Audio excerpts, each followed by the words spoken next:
तो चलिए आज एक बहुत पुरानी चेतावनी को समझते हैं एक जबरदस्त कहानी के जरिए। ये सिर्फ एक किस्सा नहीं है, बल्कि हमारे अंदर छिपे एक दुश्मन को पहचानने का एक तरीका है। आइए इस सफर की शुरुआत करते हैं। हमारी पूरी कहानी की नींव पता है इसी एक आयत पर टिकी है। ये सिर्फ कुछ पुराने शब्द नहीं है, नहीं, ये तो एक ऐलान है, एक ऐसे जंग का जो किसी मैदान में नहीं बल्कि हमारे अपने मन के अंदर लड़ा जाता है। चलिए अब चलते हैं कहानी के अंदर। एक शहर था, नाम था खामोश वादी, और जैसा नाम था ना वैसा ही वहां सुकून था। सब लोग अपनी अपनी दुनिया में मस्त, बिल्कुल बेखबर कि उनकी इन महफूज दीवारों के ठीक बाहर एक सदियों पुरानी भूख उनका इंतजार कर रही थी। लेकिन यह खतरा वैसा नहीं था जैसा हम सोचते हैं, किसी जानवर का नहीं। अरे ये तो उससे कहीं ज्यादा चालाक और खतरनाक था।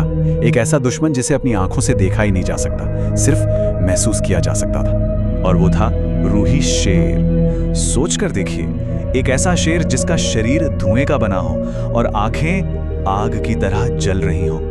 इसका निशाना कोई जिस्म नहीं था, नहीं, ये तो सीधा रूह पर वार करता था। इसके असली शिकार थे लोगों के ख्याल, उनके जज्बात।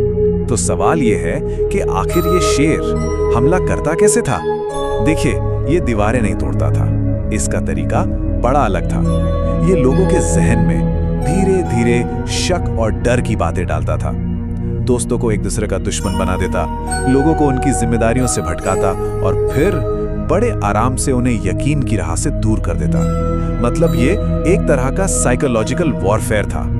और इसी घने अंधेरे के बीच अब एंट्री होती है हमारे हीरो की।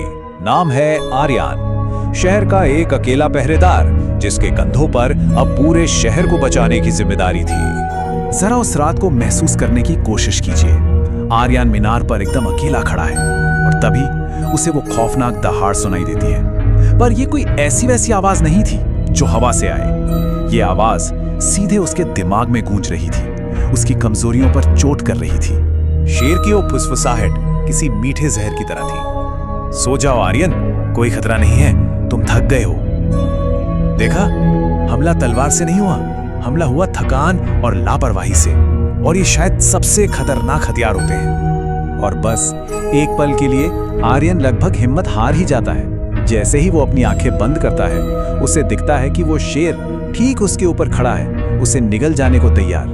तो अब सवाल ये है, क्या कमजोरी होशियारी पर भारी पड़ जाएगी? कहते हैं ना, जब अंधेरा सबसे ज्यादा गहरा होता है, सुबह तभी होती है। तो बस आर्यन की इसी हार में उसकी जीत की शुरुआत छिपी थी। ये था जागने का पल, द अवेकनिंग। तो आर्यन ने पलटवार कैसे किया? 3 स्टेप्स में। सबसे पहले उसके दिमाग में वो पुरानी चेतावनी गूंजी, जागते रहो। फिर दूसरा कदम, उसने अपनी आंखें खोली और उस झूठे आराम के एहसास को झटक दिया। और आखिर में उसने जलाई अपनी ईमान की मशाल। और इसका जो असर हुआ वो कमाल था।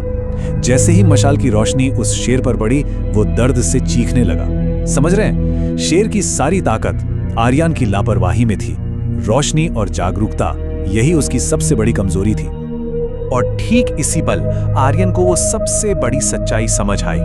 वो फौरन नीचे भागा उन पहरेदारों को जगाने जो अभी भी शेर की उस गहरी नींद में सो रहे थे, और जोर से चिल्लाया, अरे दुश्मन दीवारों के बाहर नहीं, हमारी अपनी गफलत में है, हमारी लापरवाही में है। तो देखिए, ये कहानी हमें 2 रास्तों का फर्क बिल्कुल साफ साफ दिखाती है। एक तरफ है गफलत यानी लापरवाही, इसमें शेर ताकतवर होता है, अंधेरा फैलता है और हर तरफ शक ही शक।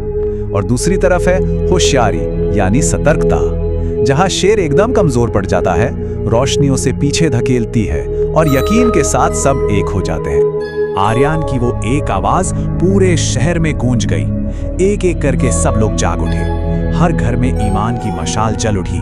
और देखते ही देखते इस मिलीजुली रोशनी में एक ऐसा मजबूत किला बना दिया जिसे कोई भी अंधेरा भेद नहीं सकता था। इस एकजुट रोशनी के सामने वो दहाड़ता हुआ शेर एकदम बेबस हो गया, कमजोर पड़ गया, और उसे वापस उसी अंधेरे में भागना पड़ा जहां से वो आया था। तो कहानी का अंत ये बताता है कि असली हथियार कोई तलवार या ढाल नहीं, बल्कि एकता और जागरूकता है। तो इस पूरी कहानी से एक बात तो साफ हो जाती है, जहां लोग होशियार और जागे हुए होते हैं ना, वहां उस शेर की भूख कभी नहीं मिट सकती। खतरा तो हमेशा रहेगा, पर हमारी सतर्कता ही हमारा असली कवच है। और आखिर में ये कहानी हम सबके लिए एक सवाल छोड़ जाती है। हमारी अपनी जिंदगी में वो दहाड़ता हुआ शेर आखिर है क्या?